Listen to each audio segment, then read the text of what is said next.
Bonjour à tous, c'est Pauline ou Pochou Doodle. Aujourd'hui, je vous propose un tutoriel débutant avec la Cameo 4. On va fabriquer un porte-clés en lézerette et pour ça, on va utiliser seulement le matériel de base de la Cameo 4. Donc, la machine, le tapis de découpe standard et la lame automatique Autoblade. Dans ce tutoriel, je vais repartir de la base, on va redécouvrir ensemble le logiciel Silhouette Studio et on va voir comment avec la machine Cameo, on peut découper deux types de matériaux en même temps. Nous allons découper de la lézerette, donc le matériel de base pour notre porte-clés. Et pour décorer ce porte-clés, nous allons également utiliser du matériel de transfert par la chaleur. Pour ce projet, nous allons également avoir besoin d'un petit fer à repasser, sans vapeur. Si vous avez une presse, c'est encore mieux. Et les petits outils Silhouette, la spatule et le crochet. Je vais essayer d'être le plus clair possible, c'est parti! Si c'est la première fois que vous utilisez votre machine, je vous invite à suivre les consignes données sur l'adresse suivante que je mets aussi en description. Une fois que vous avez votre machine prête, on va pouvoir la mettre en place sur notre plan de travail. Pour ne pas avoir de problème au moment de la découpe, on ne place pas la machine contre un mur puisqu'il faut que le tapis de découpe puisse aller de l'autre côté de la machine. Donc, pour ma part, je la mets sur le côté. Par rapport à mon meuble, j'aime bien aussi placer une pochette épaisse à peu près de la même hauteur que l'entrée pour le tapis de découpe pour que mon tapis de découpe soit posé bien à plat. Pour ce projet, je vais utiliser la machine connectée en Bluetooth à mon ordinateur. Pour ça, il faut que le logo Bluetooth soit en bleu. Donc je vais appuyer une fois et attendre un peu avant que ça s'allume en bleu. Nous allons donc utiliser la lame Autoblade. Je vais vous montrer comment l'insérer dans la machine. La lame Autoblade s'insère dans le porte-lame numéro 1. C'est d'ailleurs écrit sur la lame en elle-même pour pas qu'on oublie. Je m'assure que la languette est ouverte. Le petit point est gris. Je place ma lame, je mets mon pouce sous la languette et j'appuie sur la lame jusqu'à la butée. Puis, j'appuie sur la languette pour fermer. Le petit point devient bleu. Ensuite, il faut s'assurer que le rouleau d'entraînement est réglé pour la largeur du tapis. Pour ça, je débloque le loquet. J'appuie sur le cadenas pour déplacer l'élément en plastique blanc. Je le place au niveau de la flèche la plus à droite. Et je remonte le loquet pour bloquer le rouleau d'entraînement. Pour ce projet, pour ne pas gâcher de matériel, je vais prédécouper des morceaux. Prévoyez quand même des morceaux plus grands que les formes que vous voulez y découper. Je place la lézerette face colorée vers le haut, tout en bas à droite de mon tapis. Si votre tapis ne colle plus très bien, vous pouvez assurer le maintien de la lézerette avec du tape sur ses bords. Pour le matériel de transfert à chaud lisse, appelé aussi flex, il faut placer le côté le plus brillant sur le tapis. C'est le côté avec le plastique de transfert. L'objectif, c'est de ne découper que le côté violet et pas ce plastique brillant. Je le place tout en bas à gauche. On retient bien la position de nos morceaux sur le tapis. On peut même l'emmener près de l'ordinateur pour l'étape suivante. Lorsqu'on ouvre le logiciel Silhouette Studio, on voit le tapis de découpe. Sur le menu Mise en page, on vérifie qu'on a bien notre Cameo 4 et le tapis de découpe Cameo 4. On choisit une taille de média 12 x 12 qui correspond à 30 x 30 cm. Pour activer toute la surface de découpe, dont le bas du tapis, là où on a placé nos matériaux. Pour le porte-clés, je vais partir d'un dessin que j'ai créé. Mais ça peut être une image trouvée sur Internet. Je glisse mon image dans Silhouette Studio. Et je diminue sa taille pour que ça corresponde à ce que je veux et surtout pour que ce soit plus petit que le morceau de flex que j'ai placé sur mon tapis. Pour les fans de Disney comme moi, il s'agit de la carte de la planète au trésor. La taille de l'objet est indiquée sur les côtés en millimètres. Parce que mon image n'avait pas de fond, il y a déjà une ligne de découpe rouge autour de l'objet. Moi, je veux découper dans mon flex les motifs violet foncé. Pour ça, je vais sur l'outil Vectorisation. Je clique sur Sélectionner la zone de vectorisation et je sélectionne mon image. En jaune, on voit les zones qu'il détecte. On peut augmenter le seuil de détection pour élargir un peu plus la zone. Mais pas trop. Si on augmente trop le seuil de détection, il prend aussi en compte le violet clair. Donc, on rebaisse le seuil. Quand c'est fait, on clique sur Vectoriser. Et voilà nos lignes de découpe rouges.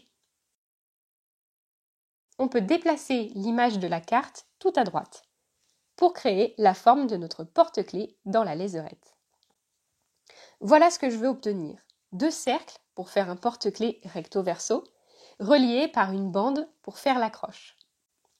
Je commence par agrandir un tout petit peu le dessin pour que la lézerette soit un petit peu plus large que le motif en flex. Je copie-colle le dessin que je place à gauche du premier. Vérifiez bien que ça ne dépasse pas du morceau de lézerette sur le tapis. Je clique ensuite sur l'outil de dessin pour ajouter un rectangle entre les 2 cercles. Pour avoir un motif bien symétrique, je sélectionne mes 3 éléments et je clique sur Aligner milieu. Pour que ce soit plus clair, j'ouvre la fenêtre Trame de couleur. Je sélectionne mes 2 cercles et mon rectangle et je colorise en orange clair pour représenter la lézerette. La couleur n'a pas d'impact sur la découpe. Puis je clique sur Souder les formes sélectionnées en une seule forme pour avoir la forme finale de mon porte-clés. Sur le dos de mon porte-clés, je veux écrire un mot. Pour ça, je sélectionne l'outil Texte. J'écris mon mot, ici Dream. Je sélectionne bien tout le mot et je choisis ma police. Je zoome un peu, on voit que les lettres sont indépendantes et se recoupent. Pour éviter ça, je prends mon outil Flèche pour sélectionner le mot et comme pour les formes, je clique sur Souder. Comme le R et le E sont écartés, ça fait 2 objets. Donc, je les groupe avec l'action Regrouper, forme sélectionnée. Je déplace mon mot sur la forme de porte-clés pour le mettre à la bonne taille. Puis je le place à côté des motifs pour qu'il soit découpé dans le flex.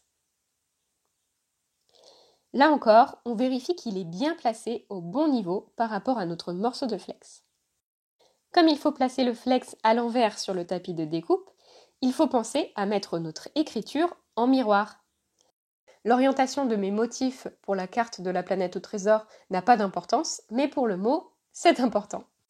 Pour ça, je sélectionne mon mot et je clique sur Objet, Miroir, Miroir horizontal. Et voilà, nos formes sont prêtes. Maintenant, nous allons voir comment dire à la machine qu'il s'agit de 2 matériaux différents. Pour ça, je sélectionne mes formes pour le flex et je change la couleur des lignes de découpe. Je choisis le violet comme mon flex. Pour la lézerette, je laisse en rouge. Les couleurs n'ont pas d'importance, donc elles sont différentes. On peut maintenant aller dans Envoyer. Pour retrouver nos 2 couleurs, on va sur l'onglet Lignes. Ici, on peut choisir le matériel à découper pour chaque couleur.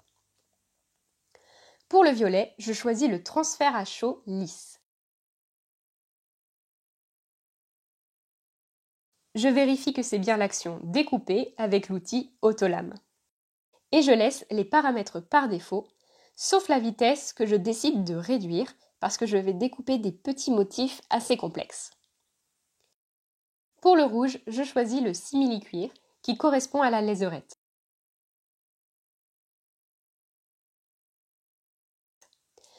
Je vérifie et je laisse les paramètres par défaut. Je réalise que j'ai oublié quelque chose. Pour que ce soit plus solide, je veux doubler le rectangle d'accroche. Donc, je retourne dans Design et j'ajoute un rectangle.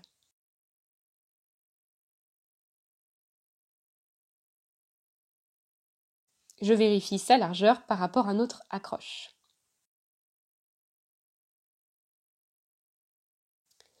Je le colorise aussi et je retourne dans Envoyer. J'avais bien laissé les lignes en rouge, donc il va bien être découpé avec les réglages simili-cuir. On peut aller installer notre tapis dans la machine. On le place bien à droite du repère gris et contre le rouleau d'entraînement. Et on clique sur la flèche haute une fois. Sur le logiciel, on peut cliquer sur Envoyer. Comme il voit qu'on découpe du transfert à chaud, il nous demande si on veut découper en mode miroir. Mais comme on a déjà retourné le mot nous-mêmes, on peut l'envoyer tel quel. Et c'est parti! La machine commence par ajuster la profondeur de lame pour le flex.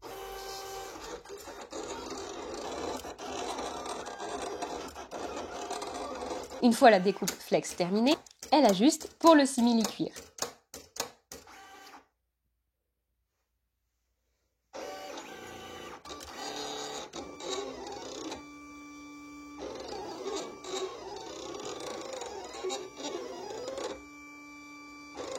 Une fois la découpe terminée, le tapis revient en position initiale. Et avant toute chose, il faut vérifier si nos découpes ont fonctionné. Comme on a positionné nos morceaux en bas du tapis, c'est plus facile de vérifier. Si ce n'est pas bon, comme on n'a pas sorti notre tapis, on peut relancer une deuxième découpe qui se fera exactement par-dessus les premières. Si par exemple seulement la lézerette est mal découpée, on pourrait désélectionner la découpe des lignes violettes pour relancer seulement les découpes rouges du simili-cuir. Ici, tout est bon, donc on peut libérer le tapis en cliquant sur la flèche du bas. Je commence par retirer la lézerette. On peut s'aider de la spatule.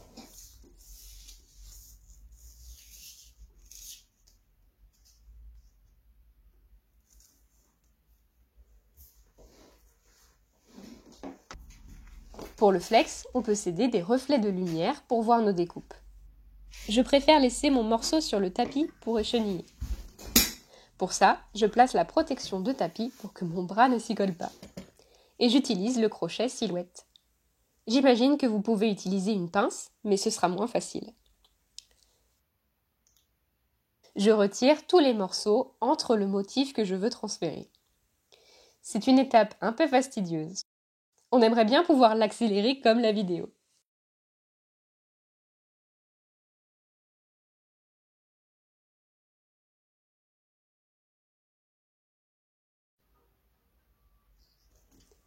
Je retire ensuite tout le reste de la couche violette. Le plastique transparent reste bien collé au tapis.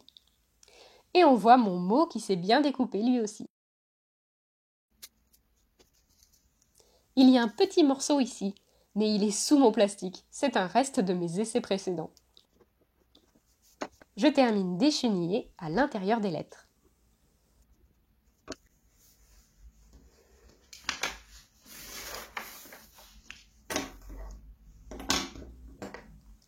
Je retire le plastique de transfert avec la spatule.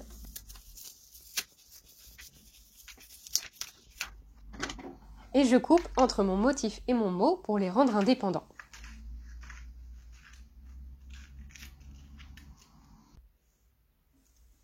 Attention aux petits morceaux de flex sauvage. Et on peut passer au transfert.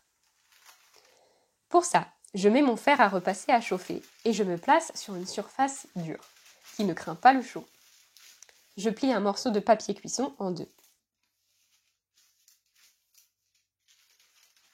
Et je place ma forme de lézerette entre les deux côtés. Je positionne mon motif rond sur un des cercles face collante vers le bas sur la lézerette.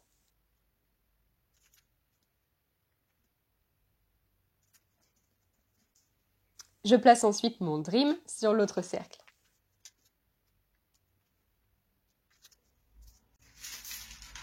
Je replie ma feuille et je vais pouvoir presser. Le fer doit être bien chaud. Idéalement, le réglage, c'est celui pour le coton. Dans mon cas, c'est un fer de voyage peu puissant. J'ai choisi la puissance 3/4. Il faut appuyer environ 30 secondes sans bouger.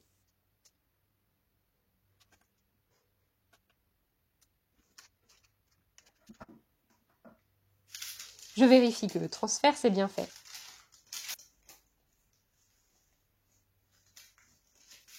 Si ce n'est pas le cas comme moi, vous pouvez represser 15 secondes par 15 secondes jusqu'à ce que ce soit bien fait. Chaque fer ou presse a sa propre puissance. Il faut tester pour trouver quel est le bon réglage pour le vôtre. Le plastique doit se détacher tout seul et laisser le motif sur le simili-cuir.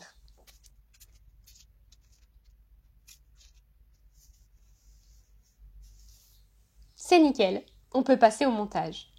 Pour coller le simili-cuir, je conseille la colle néoprène, mais vous pouvez aussi choisir de coudre.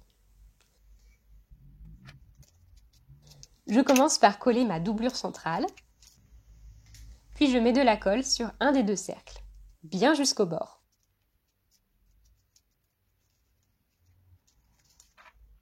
Je plie en deux et j'appuie quelques secondes. Voilà, je suis très contente du résultat.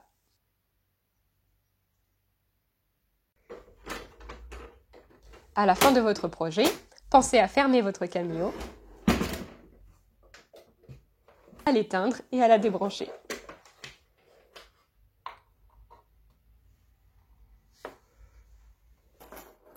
Je vous montre comment j'accroche mon porte-clés à mes clés.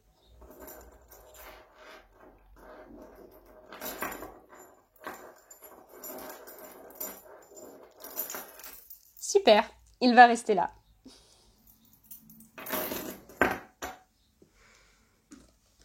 Et voilà notre porte-clés réalisé en un seul passage avec la Cameo 4. J'espère que ça vous a plu, que vous avez appris des choses. N'hésitez pas à me dire en commentaire si vous avez des questions ou si vous avez envie de tutoriels plus précis ou sur une autre matière par exemple. Vous pouvez aussi aller voir mes tutoriels précédents sur la Portrait 3. Les parties logicielles fonctionnent aussi pour la Cameo 4. Je vous souhaite une très bonne semaine et à bientôt!